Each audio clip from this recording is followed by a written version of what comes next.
The Honest Money podcast is powered by 10x Investments, a licensed financial services provider. Consult with your financial advisor and let's 10x your future together. Welcome to Honest Money. It's a bit of a special episode for me today because we're talking about something that's really close to my heart. It's about how our behavior sometimes helps us with our money and sometimes it hurts us. And I'm definitely not a behavioral expert. So I'm very thrilled to have Dr. Marc Rogatschnig on the call with me. Marc, thanks so much for joining us. Thank you, Warren. Good to be here. You're a doctor, and it's not a medical doctor. So maybe just to tell everybody what are you a doctor in? Or of? Best way to put it, yes. Is it in or of? I'm not sure actually.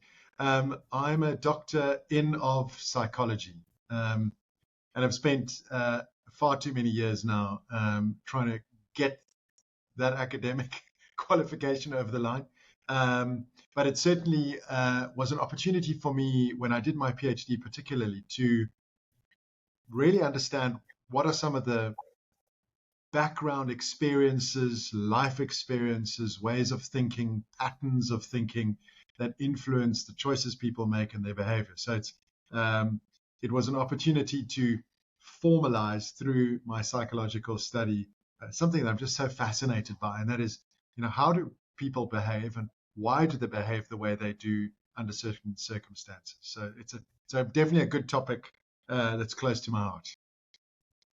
So the reason that this episode in particular is special for me is that you and I spent quite a few months giving birth to a special project, and it's a book which has now hit the stores, and I guess both of us were saying, when we started, that it felt kind of unreal, like it was something that we had an idea, and there was some an impact that we wanted to make by getting this book out into the world, and now it's out, and I thought maybe we should just talk a little bit about the book and then especially what we're trying to do, and hopefully when you're listening to this episode you'll get an understanding of why we think it was an important book to write.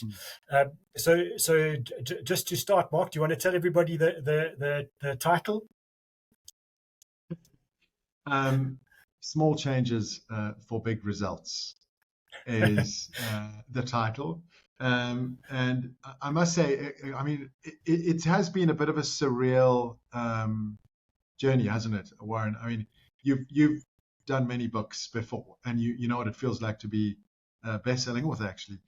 But I have to say that the way that this happened so quickly, the excitement around this book, it did surprise me. And I've wondered, well, why did it surprise me? And maybe it surprised me because I thought, well, isn't the topic of money and behavior and the psychology behind our behavior and the relationship we have with money, isn't this such a well-worn topic? Surely, everybody's been writing about this, and people are writing books about habits and about the ways in which we change our behavior and do things differently and choices we make. And I suppose I think we're right. Lots of books have been written on the topic, but it's clearly still a sticking area for people. And maybe it's, when I think about it, it's just offering a different angle and maybe a fresher perspective on the same big questions is what's attractive here. So it's very exciting. And I think what stretched me, I must say, what stretched me in this was, when you asked me to help you, I only know about my own personal finances, and I feel like I've done a pretty good job. But I certainly couldn't, lean in any way around the sort of technicalities of that world that you're in. But then given an opportunity to think about, okay, but the intersection of the choices we make every day, how we spend money or save money, when we spend money, or when we find it more difficult to save money, even just those simple choices we have to make every day, must have some psychological basis. So what is it that's happening for us in our thoughts and in our emotions that makes us make these choices? And that really got me intrigued. And so, ultimately then writing the book with you just became more and more fun. And when you do anything that's fun, it just time flies. And I suppose what's emerged now is it's an accessible read, it seems, and something that we certainly both hope is going to make a tangible impact on people's lives, because it has to be practical, right, Warren? I mean, it's got to be something people can pick up and do something with. Yeah, for me, looking at this, I feel like everything that we need to know about the technical side of personal finances has been written. And yes, there will be new products and new ways of doing things, but the basis for what people need to know is available. There are lots of books, there are lots of podcasts, radio shows, websites, whatever it is. There is enough information available to teach people what they need to know around the technical side of money. And what bothers me and has always bothered me is, the world kind of focuses on financial literacy. And I'm not saying financial literacy is irrelevant. It's very important. And I acknowledge it. That I've kind of written books to help with it. But I often get, this conversation. Someone will come to me and say, you should write a book that can be used at school, and you should write a book that's aimed for students, and you should do this, and you should do that. Always focused on literacy, financial literacy. And I think to myself, firstly, a kid at school, if I want to get to them, I should probably, develop an app that teaches them about financial literacy, not a book. And also that a lot of that work needs to be done at home and with constant repetition. I don't think you teach financial literacy as a 1 month or 3 month course. I think it's it's something that should be taught over long periods of time and scaling. But the part that I felt was ignored, and that's why we wrote this book, was that I think we kind of disregard the person in the mirror. We often ignore that, and we think, and you were saying it, when you're making decisions about money every single day, whether it's to spend, not to spend, how, when, on what, all of those are critical to the way our money works over long periods of time. And I felt there was a gap there, that we weren't addressing the person in the mirror. I've only been doing this for nearly 30 years now, and I'm starting to figure out that the person in the mirror is easily the expert in the room, and it's not the financial planner, it's not the portfolio manager or the stockbroker. It's the expert in the room is the person who understands their behavior best. And maybe what we needed to do was give them more tools, give people more tools to understand themselves, and maybe to see examples of other people and how they've done things, and it's wrong to say mistakes, but behaviors that they've had and how they've got their position changed. And that for me was the value here, was getting you as the psychologist to come in.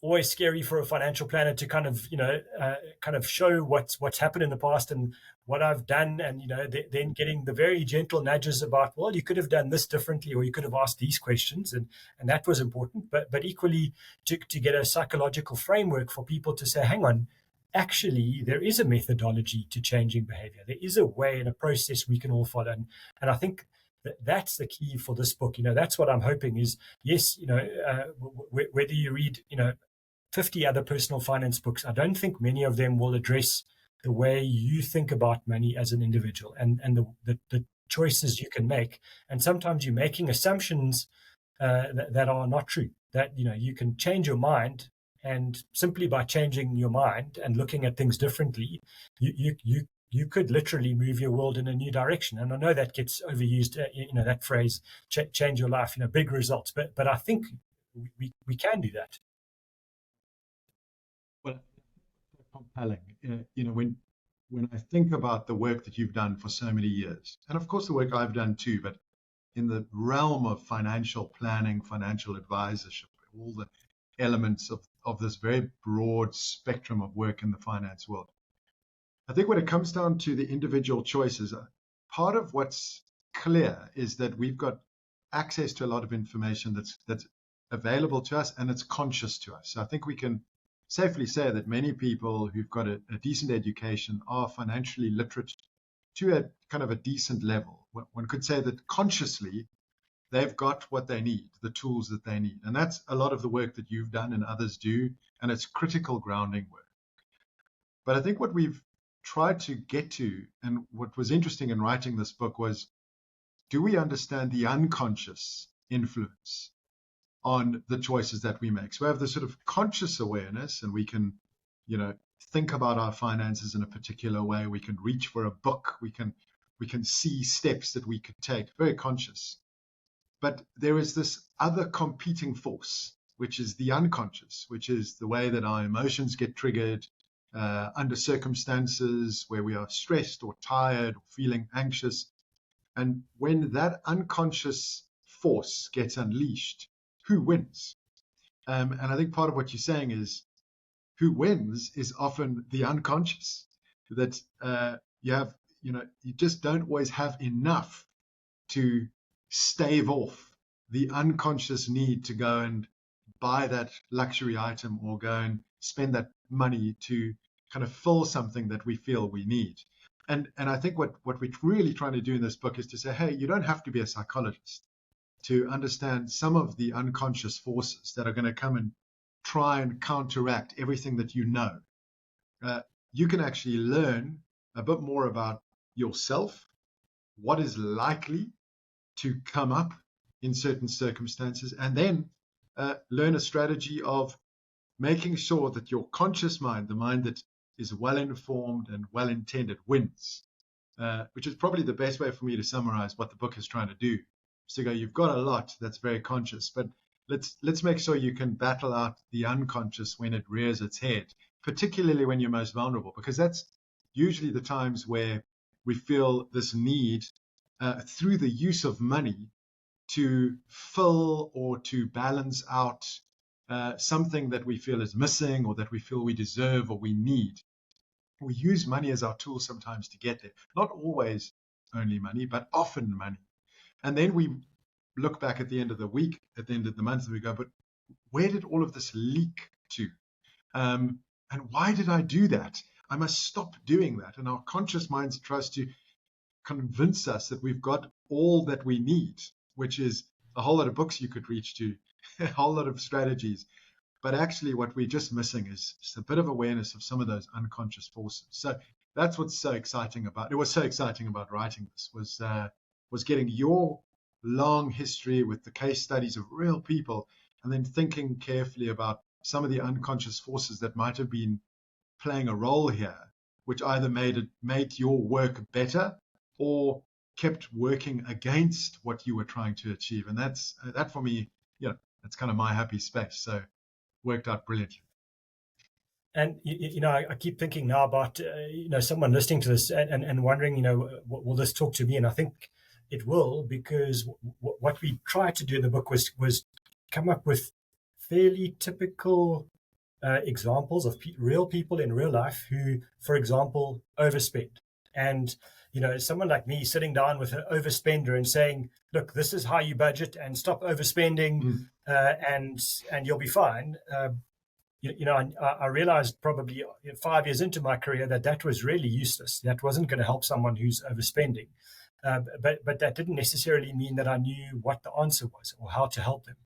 And so, an overspender will look at this book and find, one or two case studies that actually talk to them. And it was interesting, Mark. I gave my mother-in-law's pinched my author's copy, so I haven't even had a chance to actually look at my own copy yet. It arrived by courier, and she's taken it. And she looked at me after getting halfway through, and she said, "It feels like you wrote about me." And I didn't, she wasn't a case study, but that was interesting to me because, my mother-in-law is a farmer's wife. She's got no, sense of financial literacy more than any kind of, anyone of her age. And she feels that she was in the book, and that was interesting because I think what we're saying is you'll see yourself here and maybe you'll recognize some of the behaviors. And for the first time, possibly, you'll start to understand why. Why am I doing certain things? Why am I overspending? And once you start to understand the why, you can do something about it.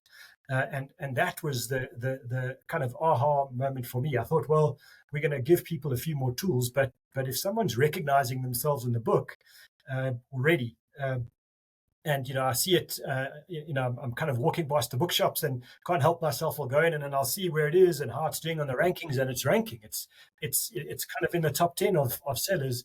That's exciting, because it means that that people find some sort of meaning for themselves, and if we can, we're giving them tools that they can kind of use, and it is approachable. That's the point here. We don't want to write a book that's a psychological thesis or a financial planning summary and kind of spreadsheet guru here. There's not a single spreadsheet in here. I don't think there is a single calculation, if I remember. I think, if you've never read a book about numbers before, you will read this book and understand something about yourself, and you might recognize your money behavior, whether it's good or bad.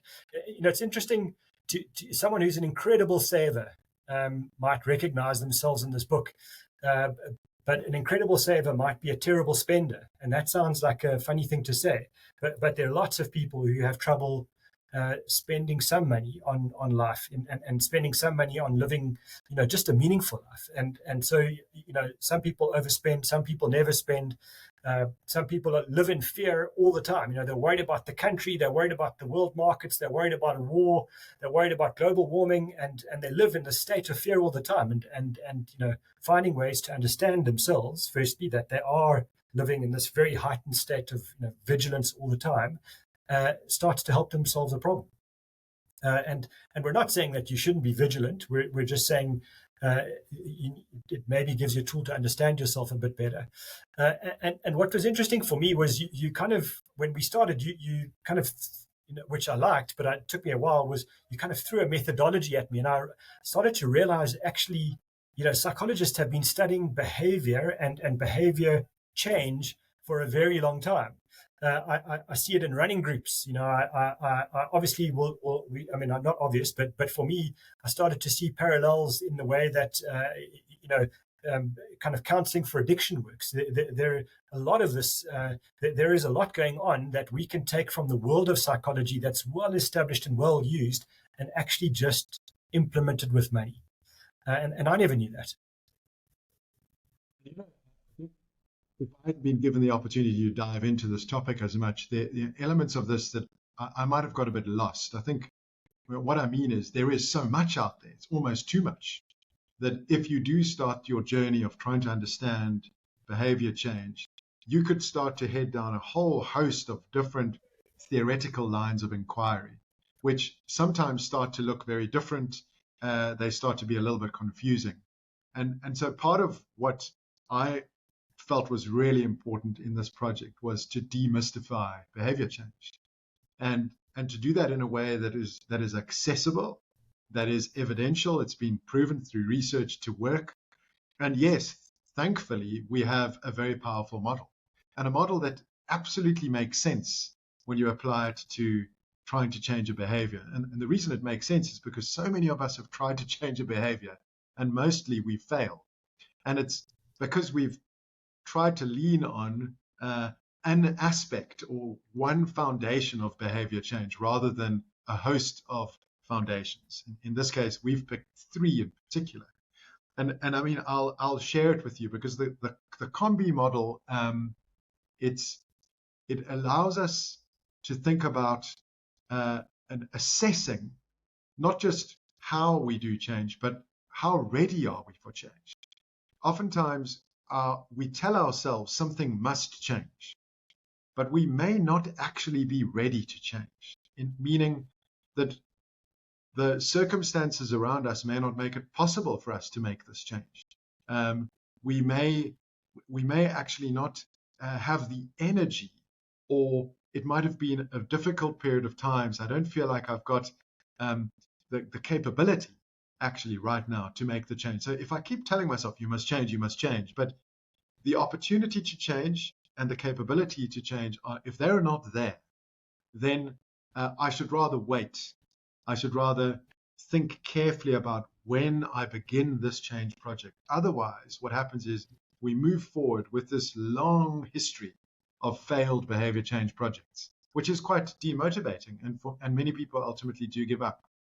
So we do introduce a model, the Combi Model, which provides you with insight into change readiness and then how to progress your way through change and how to build very specific strategies that can boost one of these three elements, which is the opportunity to change, the capability to change, and the motivation to change. And in that model, sort of the three legs of behavior change give you something to grab onto, and we give you a chance to actually create a plan, something that you can kind of look at that's outside of your head, something that you can go back to, something you can share with someone else who can go, yes, congratulations, or keep going. This is just a small setback, or have you done this yet? That accountability that we get from including people socially in our change project. So demystifying behavior change was I think for me, was a challenge, but in the end, it's probably the piece that will make the biggest change for people, is that they can actually follow something, which many times we don't actually have when people speak about change. So for someone listening, the interesting part for the two of us as authors is we get we no one tells us what to write and how to write, etc. We get unlimited scope there. But I had a bit of a smile on my face when I asked Marc the first question, which was the title of the book, because we didn't get much say in the title, and we got no say really in the cover. And it's so interesting, just to give you a little bit of behind the scenes, if you're thinking about it, is some people, think that we spend our lives thinking about the title, and what we know is Marc and I know our topics very well, but we're the furthest from marketing experts. And so the book is called Small Changes for Big Results. And it's got a fabulous yellow cover, which I initially loved, and then I think you did as well, Marc. And then we had some second thoughts, and then when we saw it for me in the shops now, because my wife's mother's got the real book, but now that I've seen it in the shops, I love it. So the fact that it's yellow and colourful and bright. It kind of makes me feel warm, and hopefully that that allows you, if you're going to buy the book, that this behavior change it's not as scary as you think it is. It can happen in little micro steps, day after day, week after week, month after month, year after year, and when you look back one day, you might have changed the entire direction of your life. And it's not a miracle. This is not an American self-help book, written about rah-rah, giving you kind of a motivational speech that, in a week's time, is worthless. This is about meaningful ways of really changing the direction of your life. Marc, I didn't prepare you for this because we surprise all new guests to the show with my favorite question of a first-time guest. So if you were to meet your 18 or 21-year-old self now, with the benefit of time and experience, what would be the one life lesson that you'd love to kind of teach yourself? And it doesn't have to be about this book or about money, but if there is something that you'd love to kind of go back and just tell yourself, a life lesson, what would it be? Yeah, great question. I think what I'd probably go back to is the following, and that is, Marc, I think you might have overestimated what you can achieve in a week and underestimated what you can achieve in a year. It's to slow down, be in the moment, open to all the opportunities without this kind of underlying relentless pressure to feel like I'm always moving forward towards something which I'm not always that clear on. So I think it would be to just, take the time to embrace the moment that I'm in, but at the same time do that in the pursuit of the things that I love. And if I want to know what I love, it would be just the things that give me joy and raise my energy, which is something that I probably only learned, a long time after my 20s, unfortunately. But at least I feel like I've got that now. I think that's fabulous. Thank you, Mark. And thanks so much for your time and for the conversation. I think we might break a record for the longest episode of Honest Money. Marc Rogatschnig, you can find him in any good bookstore right now or on any online bookstore. And I appreciate writing the book with you. And I think it was a real journey, and thanks for being on the show as well. I think our listeners have definitely taken something away from this. Thank you, Warren. I have to say the opportunity was unexpected, and I feel really humbled that you invited me in to co-author this book with you. And I have no doubt it's going to be a big impact on people's lives. That's Honest Money. Thank you so much for listening. The Stradivarius violin is considered to be the most emotive instrument in the world. That's why you'll often hear it in investment ads, adding drama and the utmost importance to their philosophies, or for the announcement of a fancy new fund manager. 10x Investments don't need dramatic instruments to seem impressive. They let the results sing for themselves. So 10x your future without the drama. 10x is a licensed FSP.